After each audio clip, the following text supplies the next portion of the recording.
back to Intern to Empire, where we talk to young professionals and get their stories on how they're winning in their early careers, industry, and life. I'm your host, Ava Swinton, and today I have the wonderful Ina Swinton as our co host, and we have Will and Sachin as our guests. Ina, if you could introduce yourself, and then Will and Sachin, respectively. Hey guys, I'm Ina Swinton. I am Ava's mom, and I love co-hosting this show with Ava because I love mentoring kids, and and I have great experience. I think I've done well, and but also myself, I came to America when I was young, and so I had to climb up like as best as I could. And so I love learning people's stories about how they are making their way in the world. And I'm super excited to for our two guests today. So you guys introduce yourselves. You go first. First of all, Ava and Dina, thank you so much for having us on. Absolute pleasure. I'm Sachin. I go to school at Penn State studying business and philosophy. And I think Will can attest to this probably, but I'm more curious than anything. So honestly, these days trying to figure out like what I want to do after college. This summer I'm interning in M&A consulting at KPMG. And so I work, of course, both based out of New York for the summer. And we talked about playing spike ball today. I love to do all things active, travel, learn how to surf last summer. And so super excited to be on. Um, I'm Will. I just finished my sophomore year at Vanderbilt. This summer I'm working in VC in New York City. And I actually met Sachin because we were trying to figure out where we were going to live this summer. So he gave me a call kind of out of the blue, and he was like, "Hey, do you want to live with me? I got this, idea to bring cool people together." And I was like, "Obviously, I want to do that." So that's kind of how we found each other, and yeah, super happy to be here. Thanks for having me on. That's amazing. So you guys are entrepreneurs and students, and tell us how the summer has been going. Like, so this is this crazy intern house or ambitious intern house, or what are like Crazy is a better word to describe it. Yeah. So just like Will mentioned, we found a 12-bedroom apartment in Chelsea. Hold on, hold on. Sachin's gonna say we, but it was him. So anytime he said we, just give him credit. Sachin. And we wanted to fill it with the vision is 12 interns from different schools, different internships, and really just get some awesome like cross-pollination, so to speak. And so in the house now we have people in software engineering, Will's in VC, I'm in consulting, product, banking. Honestly, we run the gamut. Also come from 10 different schools. And so the goal was to get us 12 in the house living together, and then our house will become a center to host events for interns all over the city. Because we had consistently heard that interns, especially at the younger levels, it's hard to meet people, even though there's such exceptional people in New York City, it's hard to find people and meet people outside of the school you come from or the place you're working at. And so since we come from a bunch of different places, we would host events for people all over the city. And it's honestly like a dream come true. We started planning this in January, and I met Will for the first time in April, and then we moved in about a week ago, and we've already hosted 2 dinners with some pretty awesome people, like brought together a bunch of interns. We picked up basketball last night, and so it's been an absolutely awesome time. Um, is there a reality show happening at the same time? Are you guys, because Well, like we are in the works on that, and so yeah, we're trying to ideally find someone to do some like videography editing for us. And so yeah. that's the goal. We think naturally, hopefully we're interesting enough people, so that's the Yeah, it goal. sounds like you cast something. So Yeah. you need like a filmmaker as one of your the people in the house. So what have it sounds exciting. So it's been 2 weeks. For a week. Yeah, Like a week and a half, give or take. oh my goodness. So we're getting you right at the beginning of this Crazy journey. summer. So what are three things that have surprised you in the past week and a half? And you could each, pick whatever things that have surprised you about this venture, about this fraternity, friendship, the people you've met, anything you want to throw out to us? You wanna start, Will? Yeah, I mean, the first thing that comes to mind is just we've been so busy, and I just didn't really expect that. I thought I'd have some time to do some reading, maybe some, like thinking, but there isn't really time for any of that. It's been really fun. Yeah, like Sachin mentioned, we had, you know, dinner on Tuesday that was really fun. Dinner on Wednesday that was really fun. Thursday was, uh, big pickup basketball game in the city, and then Friday we were, got home from work and just went straight to watching the Knicks game. So that was the first thing that surprised me. Second thing, I guess, as a result of that, is how little sleep I've been getting. As a result, trying to lift weights in the morning before work starts at 8:30, and then having like zero time. So, but we'll sleep when we're dead. This is the time to not have any sleep. And then the third thing I think that's kind of the most fun aspect of being in New York City specifically is just the serendipity that just follows you around everywhere. So I was, I was going to this little shop like 2 blocks away, and I was trying to get this like jewelry piece of mine fixed, and I sat down, and there were two other younger guys there, and they were like, talking to one another, and then we got in conversation, and it ended up being that he works in tech too. He went to Michigan, and we exchanged phone numbers, and now we're gonna go get coffee sometime. So it's just really cool, like the people you meet in the city because everyone's so close, and that's probably been one of the coolest things that I've experienced here.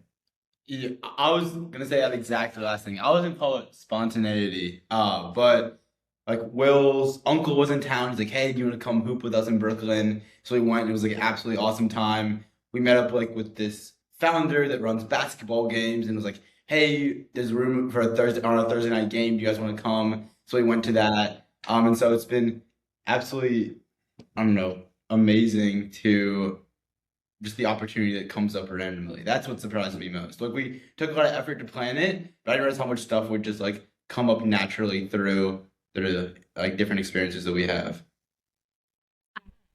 What strikes me is with all these things happening virtually and the whole, there's this whole news yesterday with like Anthropic saying that we all have to take a pause on because AI is going to be like self-correcting itself. Like this feels so opposite of that. Like you guys are there in person, in bodies, like talking, meeting. So I find it very exciting because if you look at the news, everybody's so nervous about like where are we going in the world and all this, how do you do you feel like you are representing like sort of the best that can be happening that's, analog in the world? I would say no. I wouldn't think for the best at anything.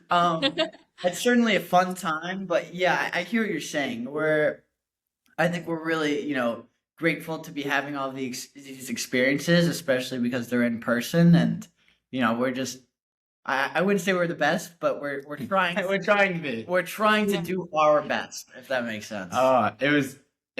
We hosted our first event, which was a dinner in like this wine cellar, and it was hosted by a venture capital firm and bank, and at the end they asked me, they were like, "Oh, what makes you want to do this? Like what inspired the initiative for the house and then events?" And honestly, like, just like you mentioned, I think as the world gets increasingly like technified, people honestly crave in-person interaction, more like authentic connection. And I just told them as I was talking to them, I saw two of the people we brought to dinner. One was like this guy that went to Stanford and he working at McKinsey, and then one was this high schooler who had just graduated that was going to Palantir in the fall. And they were just like having this awesome conversation. They were talking, getting to know each other, exchange numbers, and the fact that like we could bring them together and like they're gonna hang out next week together was honestly like the most rewarding part. And that's exactly what I pointed to as like the initiative for why this started. I just think that people always crave connection, and there's kind of like a loneliness crisis these days. And so the more people that we can get talking to each other, connected, is the better. Yeah, no, I totally agree. Can you tell us a little bit about the selection process for figuring out how you can get these 12 spots filled with very different minded people? Okay, I can take this one. So, um, originally I was lucky to stumble across a 12-bedroom place, and it came together more piece by piece than I wish I could say it was all planned out from the beginning. But I came across a 12-bedroom place, and then I had the vision that I shared with you guys earlier about getting different interns, different places all together. And from there, I knew that the highest leverage opportunity that we had was the people living in the house, and everything like the events, everything else, would be a factor of that. And so I I basically went on LinkedIn and looked up like New York Summer 2026 internship, connected with like 100 kids, messaged a bunch of them. Will was one of them. So Will can attest. I was basically like, yo, I'm putting together this 12-person house. Here's who we have. Are you interested? And if they said yes, then I give them a quick vibe check over the phone. And then once we got to 6 people, once we filled half the house, we knew that us reaching out to people wouldn't get us the best quality if we wanted people reaching out to us. So we posted on LinkedIn and we said, here's who we are. Here's what we're looking for. Here's what we're trying to do. And we just got more lucky than anything that like 240 kids applied for the next 6 spots.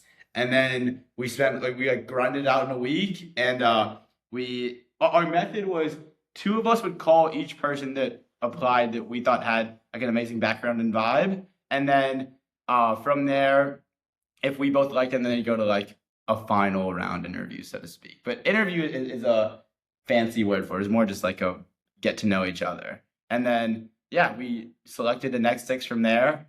And more than anything, like I was stoked about the crew that we have curated. And so now 10 of 12 have moved in. And so it's pretty exciting.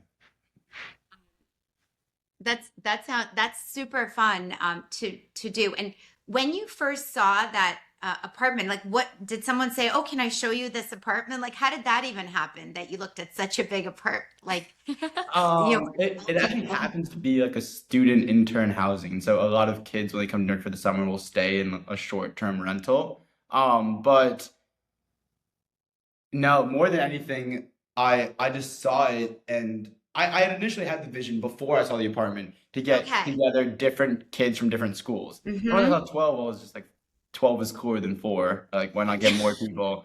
And it's funny, I actually called I called up the landlord or the property manager. And at this point I had nobody.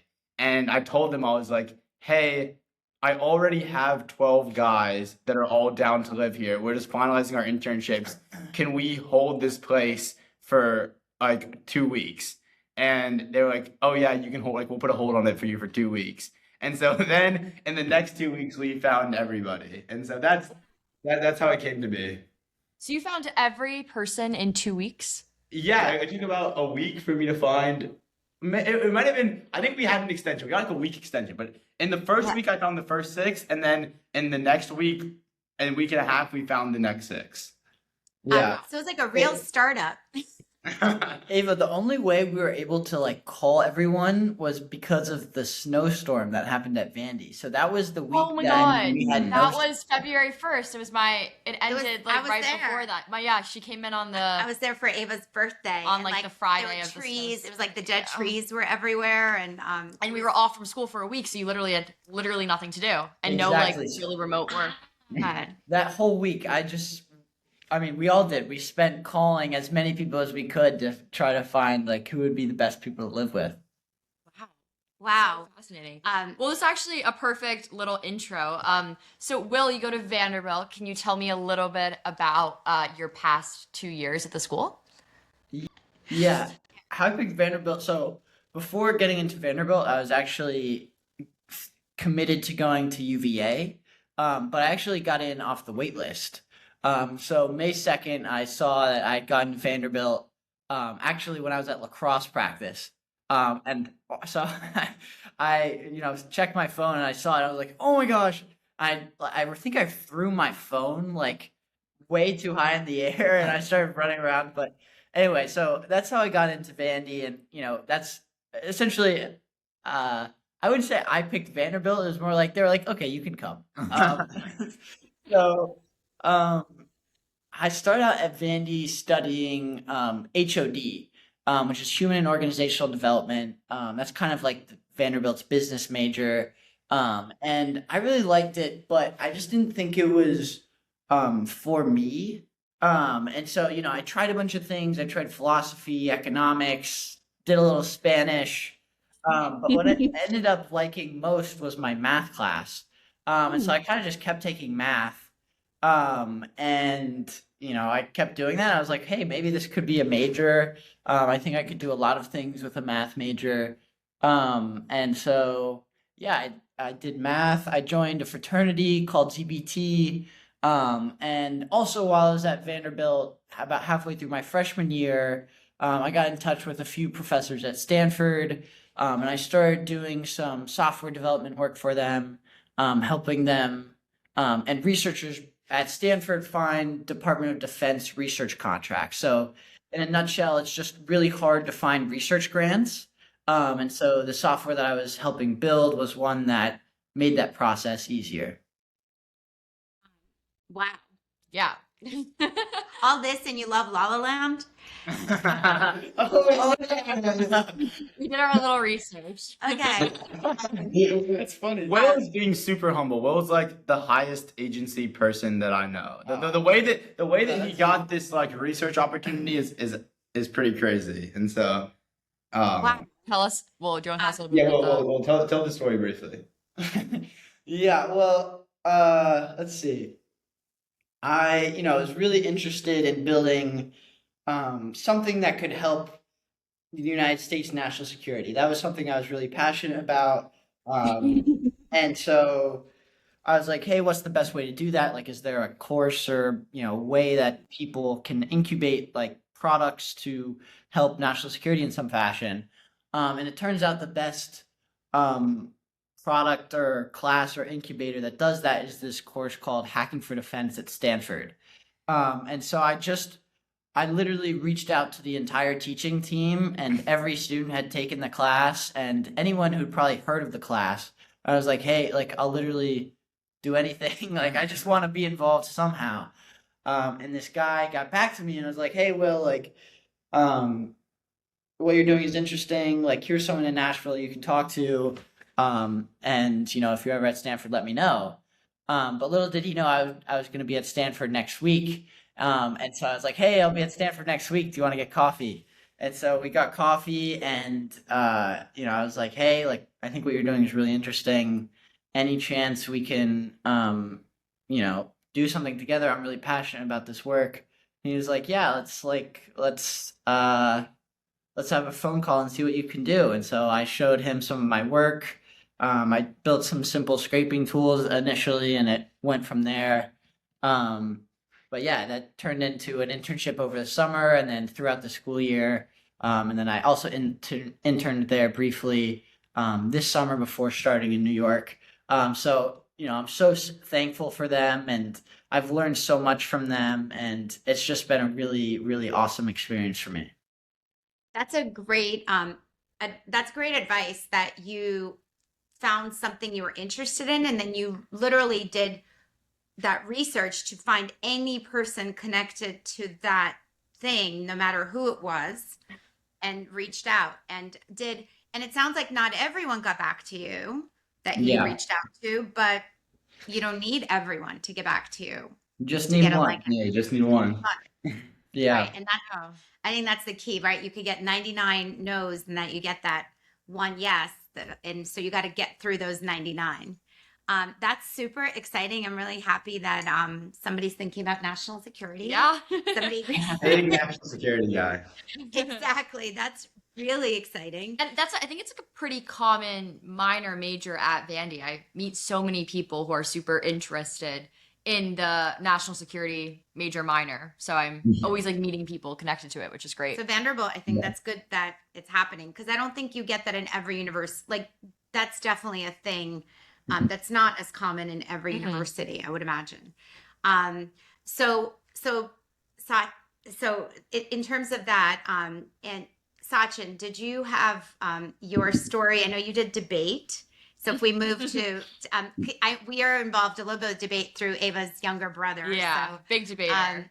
so we go to some of these events, and although it's so fast, like people talk so fast now that I think it's like it's become like its own internal like Fight Club debate type thing. I don't know what it is, but can you tell us a little bit more about whether that was something that what did the debate do for you? How did you get to your interests?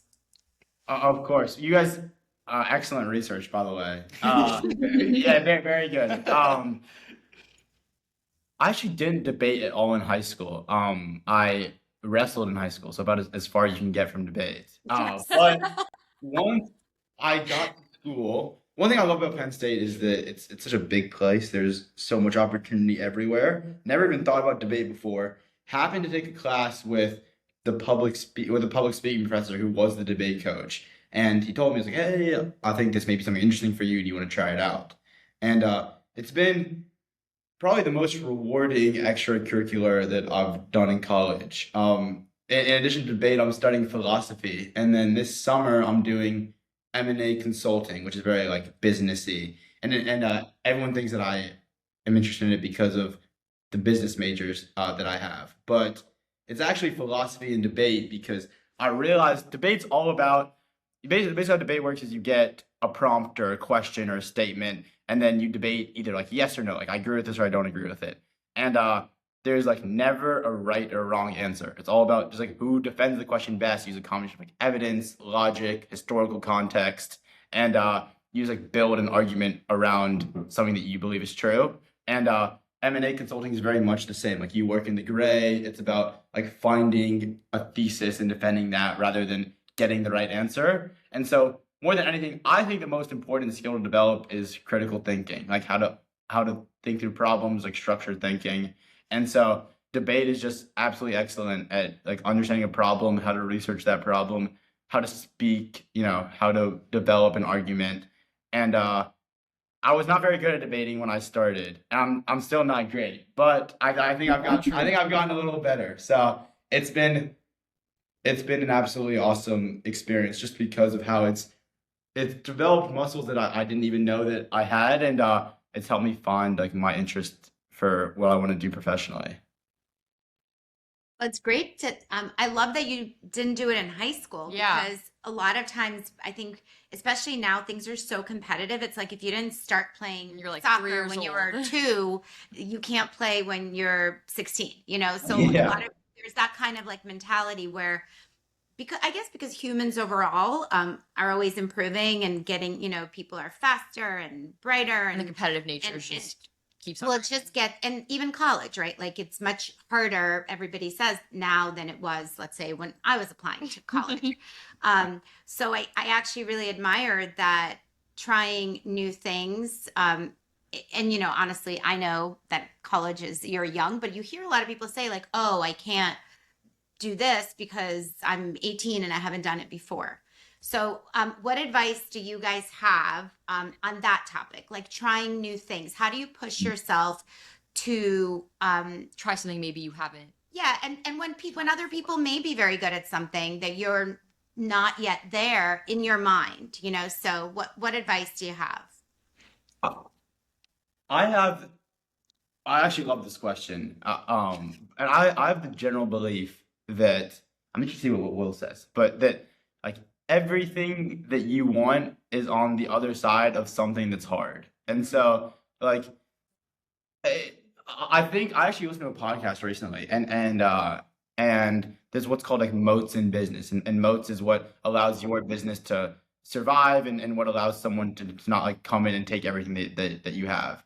And I think that like the biggest personal moat is doing things that are hard because like not everyone will do that. And so I think like broad strokes, the most growth comes when you're most uncomfortable, when you're doing things that are most difficult. And oftentimes that starts with doing something you're unfamiliar with. And so the biggest experiences I point to in my life, including putting together this house, have all come in places where like I didn't know what I was doing. It was hard. It was scrappy. But I think that like everything that I want to be is on the other side of an experience. It's difficult. And so I'm not sure if that qualifies as advice, but that's just like how I Great life. advice. And I think one of the ways you know that is maybe do you get like a little feeling like a little fear or like a little bit like, oh my God, like, should I be doing this? Like, this feels a little weird. Like, how do you even know that you're in one of those places where things are like so shaky?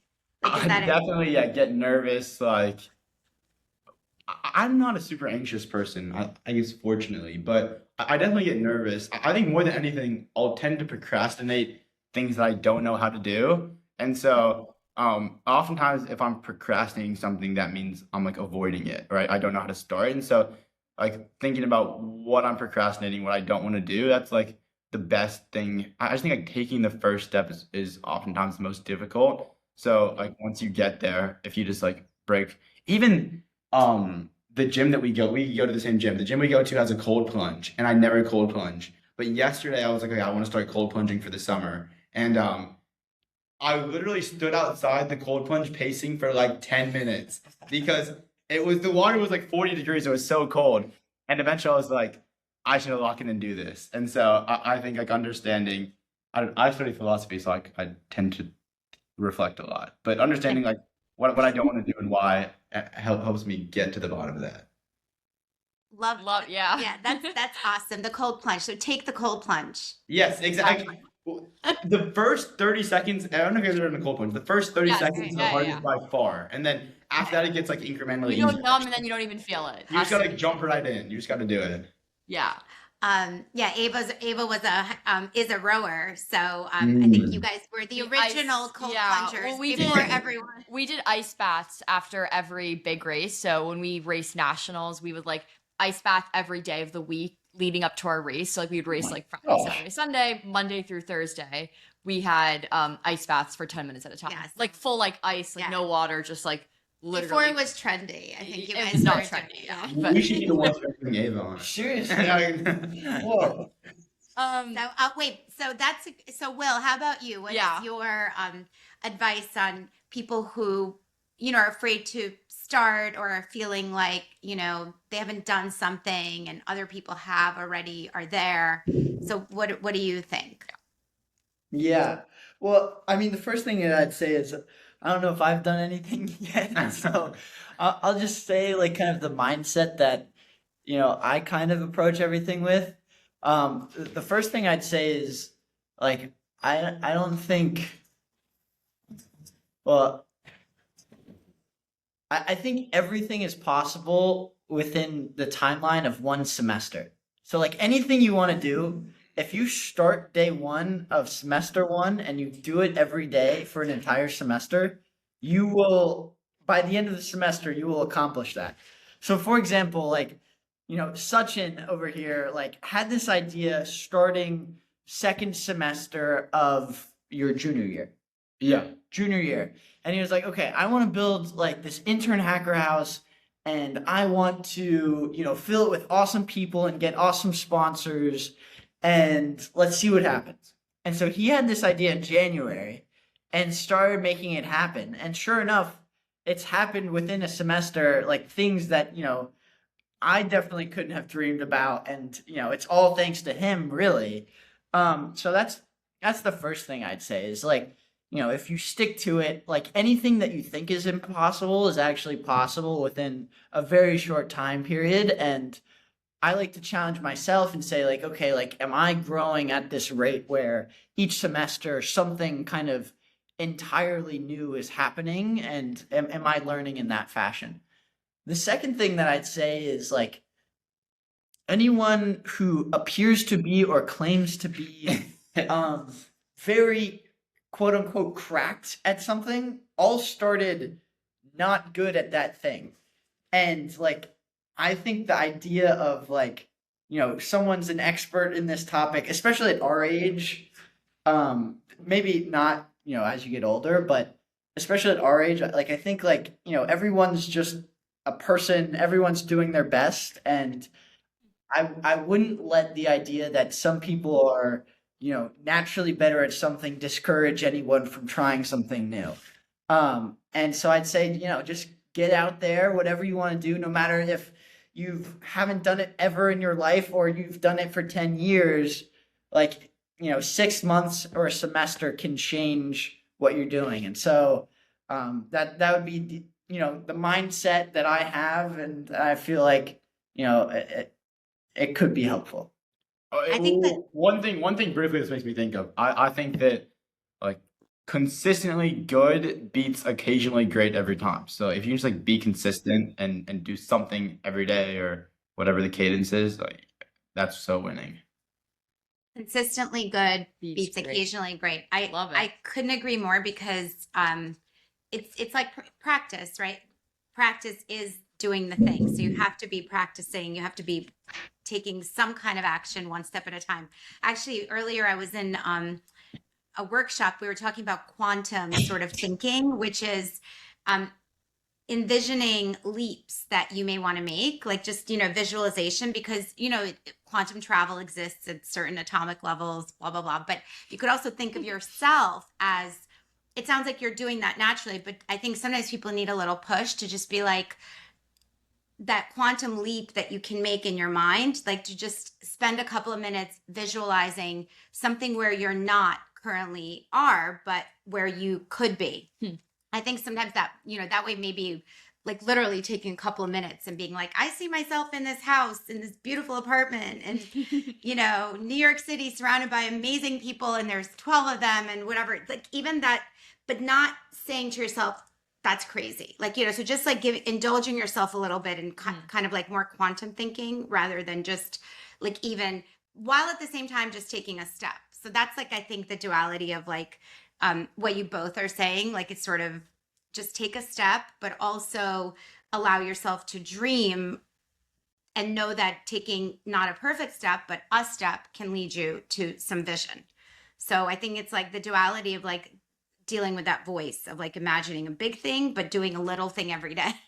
Right. So I'd even say on top of that, like, I wouldn't even call it dreaming. I just think it's like planning, Like, planning, I this love is it. going to happen, and Yes. this is how I'm going to get there, and it will happen. Yes. The other thing I'd say is, are we just going to jump over how you were talking about like quantum physics? Can you teach us what that means? Oh no, I'm not. I'm She's not a a big- physicist. she's a big research- I a love researcher. philosophy, etc. But I'm very interested in just sort of how those things apply to our lives, right? Because we're particles in a system. I'm always like, when I'm stuck in traffic I'm always thinking it's like traffic actually is so funny, right? Because it's all these particles on these highways, right? And I've read about that. Like if there's an accident, right, there's usually delays in the traffic. So it's sort of funny. There's like this bigger system happening. So I'm always thinking about how, we're humans are particles moving in systems. So to like leap beyond what your lane is like, it's sort of, it's both something you have control over, but in a way also not. So Yeah. these are the Crazy. because there's that whole discussion now about free will and whether anybody has free will. A lot of like at the far ends of philosophy, right? Like they're saying actually every choice you make, you think you're making a choice, but potentially the last choice you made just led to that choice. So anyway, these are the kinds of things we think about at our dinner table. But anyway, so I'm always thinking about that in terms of what I think Will and I want to come over for dinner sometime. Yeah, That's you're the plan. I was about to say, you're You guys are speaking invited. There's a huge family. We have 2 more siblings and a dad and grandparents at every dinner. Oh, and the dog. And actually, last night, oddly enough, because we went to a premiere of a movie last night, and we brought the grandparents. And I guess I could do a little plug. We saw a movie called She's the He, Crazy which was movie. like this crazy, amazing movie premiere, but not necessarily one that it's like a teen, like raunchy comedy, and it's super cool. But we brought the grandmothers.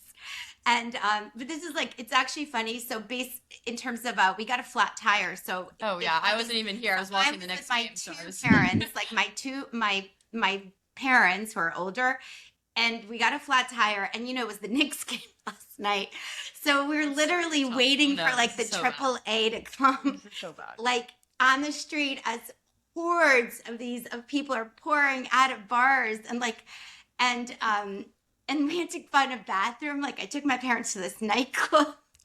To go to the We're bathroom. like, we Oh left my God, the this is car. We're crazy. like walking the street. I said to my parents, like, they were the oldest people on the street, like because it was Well, I because don't- everyone was like. well, you watching guys the were in game. New York City last Yeah, night, so right? it's everyone It was like crazy at night, and I was like the next oldest person on the street because there were just like so many people. But I was thinking, like, it's moments like that that make you. I was like, oh, that's great that we got a flat tire, because when else am I going to be with my two like parents? It's like it's like, between It's like, 12 and yeah, 2, the and the Knicks night just the Knicks won, had this crazy 8-2. game, and everyone's pouring out.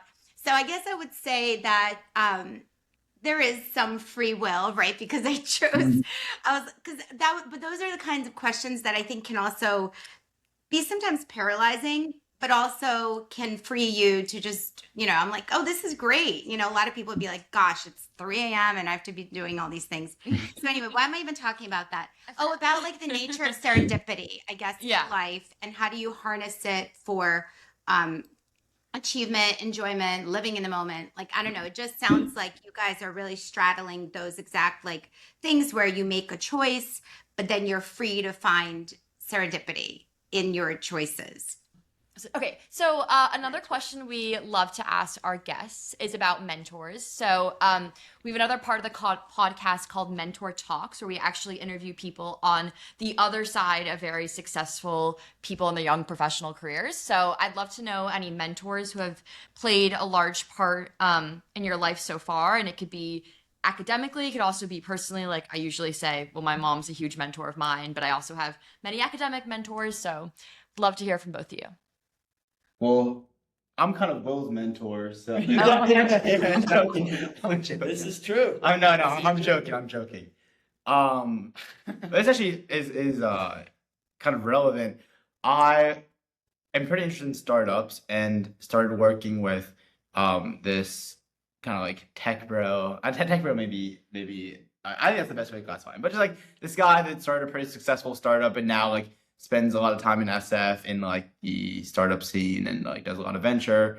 And I was interested, started like working with him, and he became like a very much like a mentor more than a boss of mine. And I think that we kind of skipped over this part, but he was actually the very first person I told about this idea for the house. And so I told him, I was like, hey, like I want to get these different people together. This is why I think it's a great idea. This is what I want to do. And everything that I've done that I think is like pretty cool, I've always had someone believe in me first. Like the first example is when I wrestled in high school, I was like, I showed Will pictures, but I was like 80 pounds as a sophomore in high school. And I'd never done any like physical contact sports. My mom was like, you're gonna die, like don't do this. I lost every match. But my coaches really believed in me, and I think like when someone else believes in me, that really allows me to like believe in myself and do things I didn't think was possible. And so in this situation, I tell my mentor, his name's Coin. I tell Coin, I'm like, hey Coin, I want to do this house.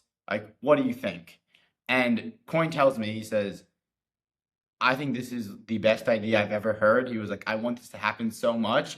And then he starts asking me questions. He was like, hey, what's the rent look like? What's the place look like? He's like, how much is the rent for the whole summer? And I was like, oh, the rent for the whole summer is, and I told him, I was like, hey, like I'm looking for 12 guys, but I want to like lock down this place. And I think the rent for the whole summer is like, somewhere around like 70K for everybody.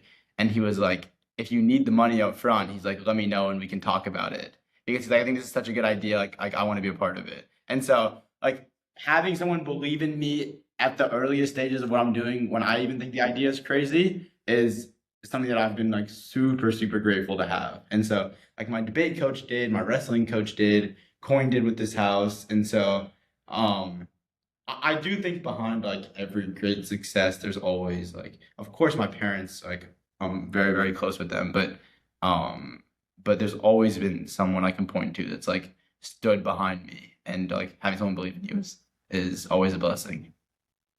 And how do you make sure, like, what kind of, what advice do you have for how to maintain the mentor relationship? So you meet somebody who might be a good mentor. Is there about checking in, or how do you make that happen? I'm also lucky to have two older sisters that are like very mentor to me. And one time we're on a Okay. family trip together, and she comes to me with this idea. I wish I could take credit for the idea. And she's like, "Hey, we all meet so many amazing people that we want to keep in touch with." And we say keep in touch, but like that's easier said than done.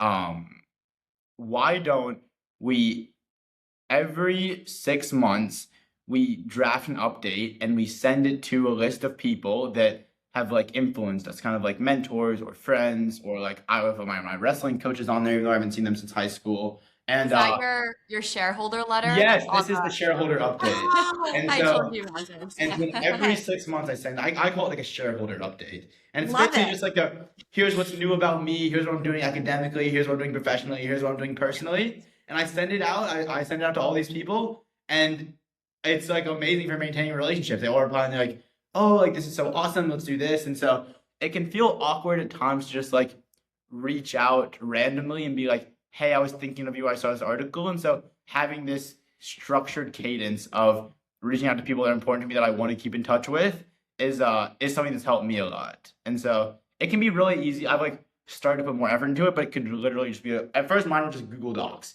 I just write like, "Yo, here's what I'm doing. Like, I want to hear from you." Wow. That's yes. Yeah, I was Ava telling. sent me this letter. Now I see the origin. That's amazing. So, and it's great. So you're the youngest of, you have two older sisters. That's how we are. Yeah, that's like our house because they're two girls and a boy. So you're, but it's funny. I feel like Only that Maxine makes would the do little that. boy very spoiled. But I don't know. That's in our. Yeah, Well, Maxine is like, I would say my mom and sisters were always not. I wanted to like tough is the wrong word, but I grew up in a more like a household that pushed into like very brief story. One time I was like probably in elementary school. First of all, I was writing like my own checks in like kindergarten because my mom was like, "I'm not gonna like I want to sign the check for you. Like you can fill out all the information." But Amazing. I really wanted pancakes and it was nighttime and my mom had already made dinner and my mom was a big like I'll make dinner one time. And so I was like, "I want pancakes." I already started crying because I wanted pancakes. My mom like wouldn't make me pancakes. I make my own pancake. But it was a good lesson in like in independence. I love Yeah, that. that was- Make your own pancakes. Exactly. yeah, I don't think I love Maxine's that. gone there yet, but Yeah, hopefully, well, I'm hopefully gonna our, try that. Yeah, I know. hopefully we'll try that on Um, Maxine. But So Will, do you want to tell us about your relationship? You already mentioned how you found the mentor at Stanford. So any tips, more specifically how you're staying in touch or encouraging a deeper relationship? or even other mentors that Yeah, or you're- maybe you're mentoring someone. What are your thoughts on mentoring? Both ways, really. Yeah, I mean, um, I've been really lucky that in my life there have been a lot of people who said yes to me when there was no reason to. And that's something that I will never forget. And so, if anyone asks me for something, I will probably say yes as well. Because, yeah, it's just like they didn't have any reason to talk to me or help me. And especially this guy at Stanford, he, had no reason to say yes except for, him being gracious and a super great guy. Anyway, that's what I'd say about mentorship. But I think more broadly, like the biggest mentors in my life have been um, definitely like my dad. My dad is like my best friend. I call him probably twice a day, every day.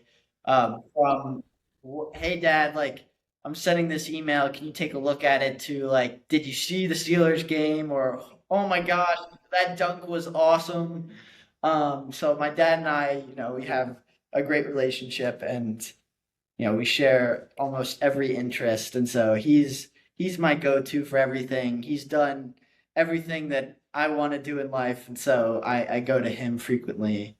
I'd say other than my dad, of course, this professor at Stanford, as well as my grandfather, On my mom's side, my grandfather actually, he also studied math and then made a career using making statistical models for the Navy to like among other things, find enemy ships in the Pacific and things of that sort. And then, well, one other mentor I'd like to mention is this CEO of a software company who I came in contact with about when I was a sophomore in high school. I actually, Ava, I had a podcast too, and so he I came, was gonna ask both of you about that, so we can. and so yeah, we talked once. I asked him essentially everything I could, and then we kind of kept talking, and we talk every month or a few months, and he's been really, really helpful in my life from everything from my career to personal life. He's been super helpful. I'll tell you one thing briefly. I think especially like finding mentors, this is a mistake that I made early on. The more specific you can make the ask in like the first cold outbound, like the better. It's a lot easier for me to say. It was really easy for me to say yes to Ava because instead of being like, "Hey, do you want to chat for 15 minutes? I want to learn about your background." She's like, "Hey, I run this podcast. Here's why I think you'd be a good fit. Like, do you want to come on?" And that was like a really good example of like I could just be like, "Yeah, like let's call and I want to hear more." And so Yeah. if you're reaching out to someone, if you're like specific about like who you are and why you want to talk to them, or like even a task, like if you want to reach out and be like, "Hey, I saw you doing this. I'd love to do this for you because I think it could help." Like that is a really great way to go about reaching out. Yeah, I'd say Sachin tends to not brag about himself, so I have to do it for him. The way that he got in contact with his mentor was really kind of impressive and scrappy, and it's one of his best traits. Basically, correct me if I'm wrong, Sachin, but he reached out to this guy who's done very well in the tech world, and he was like, "Hey, I'd love to, see what you're doing. Would love to talk for a bit." Is this right? Yes, this is accurate. And he came back and he was like, "Hey, Sachin, thanks for reaching out. I'm not gonna do that. But if you do this task for me, maybe we can talk." And the task was essentially to call tow trucks. Yeah. The task was this guy was trying to build software for the towing industry. So he's like, I want to talk to owners of towing companies. Just like call owners of towing companies and book them calls on my calendar. And so at least something anybody could have done. But that just like goes to show like it's not as complicated as it. I had a really like, "Hey, I'm interested in your background. Like, do you have 15 minutes to chat?" And this guy was like, like I'm kind of busy. I don't have time to chat. But if you're actually interested in startups, like this is what working in a startup is like. Do this task, and then if it works, we can work more together. And so he did it. Yeah, and so now it worked out. This guy has really been helpful to us. We visited him in San Francisco. He was the first believer in Chelsea Commons when there was nothing to report back to. It's really impressive. I love Oh my that. God. I love the story, and I love how concrete that is, right? Like tow trucks. Like, what is more concrete than tow trucks? Actually, we were waiting for one last night. right? That's exactly. It's all like related. But, Wait, that's great, and That's- it's such a specific task to do, and could have been done by anyone. But the fact that the initiative was there was really what showed him. well, you must have done it well. You must have called a lot of, Yeah, how many companies did you call? He told me like book 5 calls, and it's actually this is I think the best lesson I learned about anything. He told me like book 5 calls, and I'm like I can be pretty confident. So I texted him back immediately. I was like, "Got it. Like you'll have 5 calls booked by next week." And I started calling tow truck companies a lot harder than it might seem to get them on the phone. And so they were like, "Why want to get on the phone with like some vertical AI SaaS founder? Like I'm trying to run a tow truck company." And I actually failed. Like I got, I think 1 call booked, and I texted him. This is literally the best lesson. I texted him and I was like, "Hey, Coin, like I know that earlier I said that I would get 5. Like I'm sorry, it's been harder than I thought for these reasons. But now I'm gonna try these new things, and like I'm gonna hope to have 5 by next week."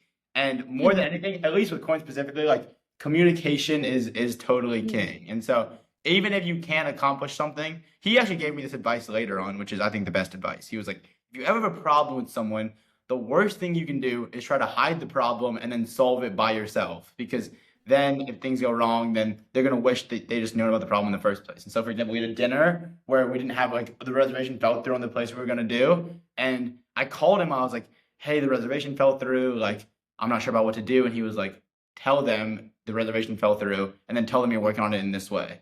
And like, it literally, the place we got was absolutely beautiful after it. And so, sorry, that's a long-winded way of saying like, if No, you, that was a No, great yeah, story. And I like, think such incredible I actually advice. didn't do a great job, but I got lucky that he was willing to give me like a second chance. Communication worked out well. yeah, and then you learned a lesson about communicating, so that people are in the loop as to what you're struggling with and can actually help. So you're not like alone.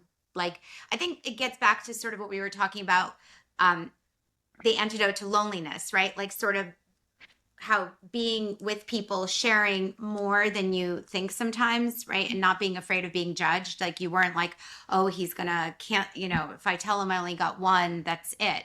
So I think that's important too, just being confident that if you're doing your best, and over communicating really, rather than under communicating. So, or I guess you could just call it communicating, just like you did. I have a question for both of you guys. So I know both of you run or you ran your own podcast, and then you are also, Sachin, did you just recently try to start a new podcast? We actually talked. I think we'll start a house pod, just like chop it up. Great idea. Yeah. And Yeah, so actually, that's great. And whoever's there, you could even have varying formations of the that's house the pod, plan. right? Yeah, I'd love to hear about yours. Is it called Curax, or what was Yeah. Well, why don't Will go? Will's pod go is first, much okay. more impressive than mine. So Will, why don't you go first? No, yeah, in high school, first of all, no, it's not. Second, yeah, in high school, I was just really interested in startups and venture capital, and that's something I wanted to learn more about, and I wasn't really sure how to, jump in with venture capital or entrepreneurship at 16, and so I was like, maybe I should ask people about it, and so I just started talking to, my first interview was my dad. Because he's built a company, and so it was a great learning experience for me. And then I talked to more people in my network, and then started reaching out cold. So it was really a fun experience. And did you do it out of your Yeah. who helped you with the setup? Like, how did you learn how to do it? You just looked at other podcasts, or? Yeah, I did a bunch of research. I learned about Riverside like you, Ava, and I researched, hey, what's the best microphone under a certain low budget, and put it together. It was, yeah. Love it. Yeah, I think putting together a podcast, the hardest part is just like filming your first episode and getting your first episode out there. And then once you do it once, each episode just gets better and better, and you get more efficient at chopping them out. So, Right. And then and what about, what's the other project that you were talking about? So Sachin, you also yours on podcast. Yeah, You were- so I have a podcast called Curiax. Curiosos in Latin is Latin for curiosity, and axiom is Greek for first principles. And so this all kind of coming back. I mentioned I was pretty curious at the beginning of the episode. So Mhm. like the theme of the podcast is like translated roughly means like curiosity is a first principle. And yeah, I basically just talk to people that I think are cool. My second episode is actually with this mentor of mine that we've been Yeah. talking about throughout the episode. And so Everybody watch it, because I'm sure it's going to be the lesson. So yeah, I think like for me more than anything it was just like practice about like how to communicate. The reason I do debate is because I think like, communication is like extremely valuable, and so the podcast is just like another medium to exercise that muscle. And then like broad strokes, I think that with the like advent of AI, like technical skills will get more commodified, and then like what will differentiate you is your ability to communicate and your ability to like talk to other people. And so I think that like you guys do a great job starting a podcast because you guys are like, just training a skill that I think is like extremely valuable.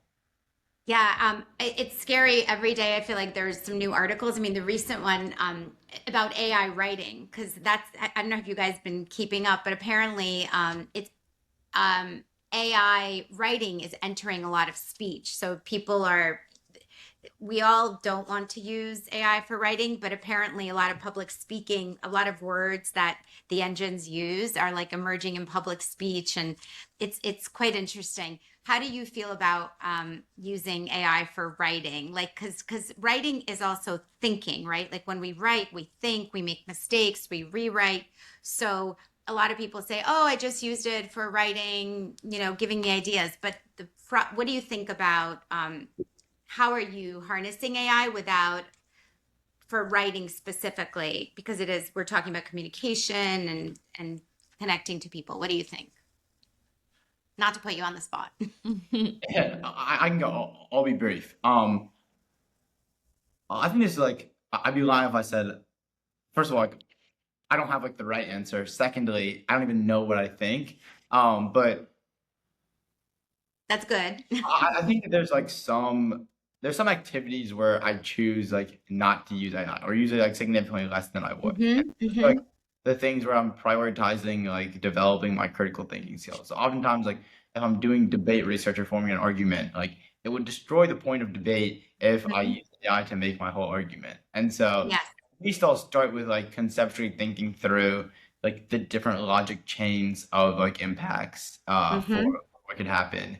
Uh and yeah, I mean, I think for me, this is not a great answer, but it's more like if I believe that the task at hand is valuable to develop some sort of skill, then I'll tend to do it myself. If I don't think that, then I'll tend to outsource it. Got And it. So like discipline, you're using discipline in your decision making about when it would be more beneficial to you to not use it versus using it. yeah, I'd like to think so. No, it sounds like it. The example I read in this article was the writer was talking about how she got into a car accident. This guy was like totally inarticulate in this accident. And like she got home, and like 3 minutes later, there was like this fully articulate story about the accident from the same guy, clearly written by AI. Like, this is what happened, this is what happened. So that would be a good use, I guess, of AI because, who cares? Yeah. But it was she was talking about how, but it's different if actually a writer where your job is to do fiction is suddenly using those same kind of like, phrases or something from them. How about you, Will? What do you think? I think it's also great. You could have like a whole company working for you, right? To do research, let's say for your investment thesis. So I think I imagine must be very helpful to do that. But what are your thoughts on using AI for writing, for thinking? I know that's super broad, but I know we're all struggling with these issues. Yeah. Great question. Like Sachin, I won't pretend that I know the right answer. No, nobody does. So it's more like, what are we all thinking? Yeah. I think in terms of well, I guess what scares me most about AI, I think, is that or in this specific context of like writing, for example, is that I think AI sometimes can substitute for the exercises that will promote learning. And I think learning is essential. And so solving for learning, I think, is important. What I mean by that is like if there's a scenario in which writing is, useful in the pursuit of learning, I think maybe you can use AI to help you learn. Or if it's not helpful in the pursuit of learning, then you don't use AI to learn. But I think as long as you're making sure that you're learning what you need to, like, for example, writing emails or writing essays or, just being a thoughtful, thinking person, which, I don't know if I'm there yet, but I'm working to it. I think, I think as long as you're cognizant of the fact that, hey, AI sometimes can take away from the exercises that train your brain in the pursuit of learning, I think you can, at least that's how I approach it. Of like, okay, hey, sometimes it might be better for me to write this email myself. Like it's not going to go to the gym for you. Right. Because you have to physically work your body, so it's easy to see there that like you need to develop yourself, but other more invisible things Yeah. are sometimes harder to imagine, right? Like because it's less concrete. Like there might be muscles you need to develop inside of you that sometimes we're handing over without thinking. So, Yeah, I cool. think Yeah. one other thing I'd add is I think it's really interesting. Like over time, I think that human writing will become more coveted and AI writing will go down in value. And I think if you're able to write, especially in a world that is relying more on AI, I think that's especially like powerful. And I think people can tell like when you use AI versus when you don't. And so if you're able to communicate effectively without it, I think that's going to go longer in the future than it has in the past. Yeah. Which It's is funny. I was great joking. because my mom is a writer, so but I it like Mm. perfectly works out. But I was joking with my husband because, on LinkedIn, like there's Oh my so God. many articles that are AI written. And I Right. was joking with him because not only are they a lot of them are written by AI, but I think they're read by AI.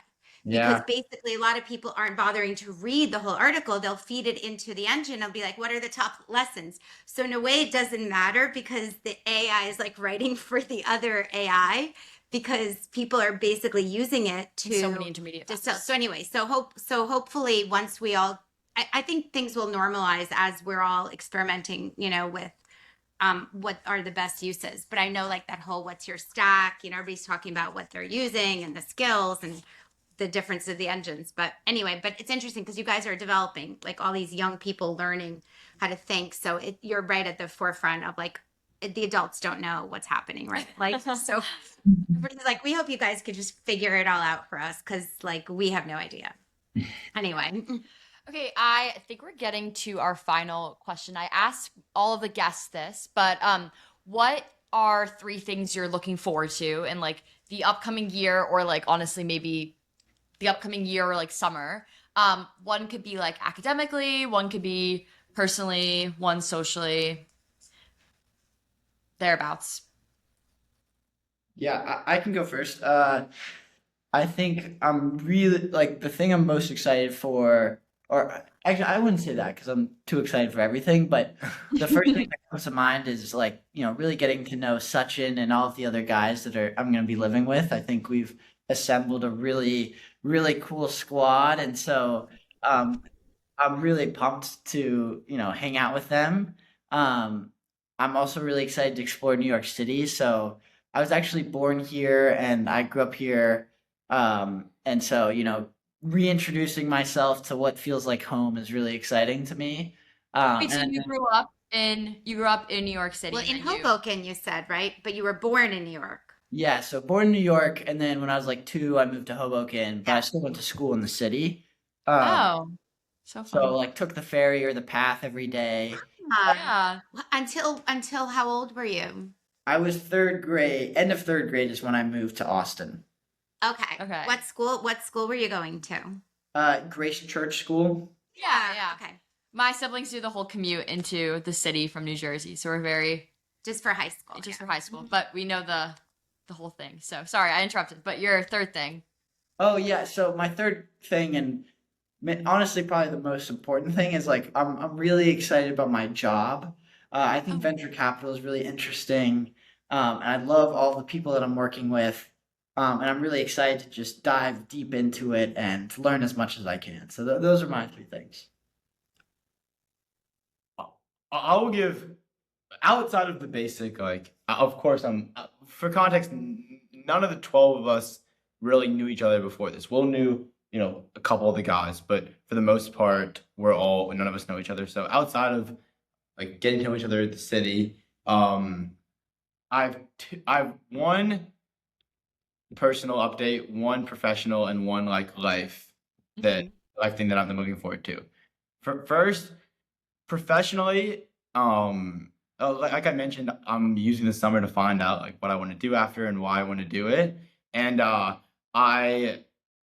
think I might be interested in working at a startup or in startups. And so I think that naturally like we'll meet a good bit of like startup founders and such over the summer. And so I'm excited to explore just like the startup culture of New York because oftentimes like it's very dominated by San Francisco, but I know that New York is growing, and so exploring like the startup culture of New York and like meeting founders and stuff is something that I'm excited for.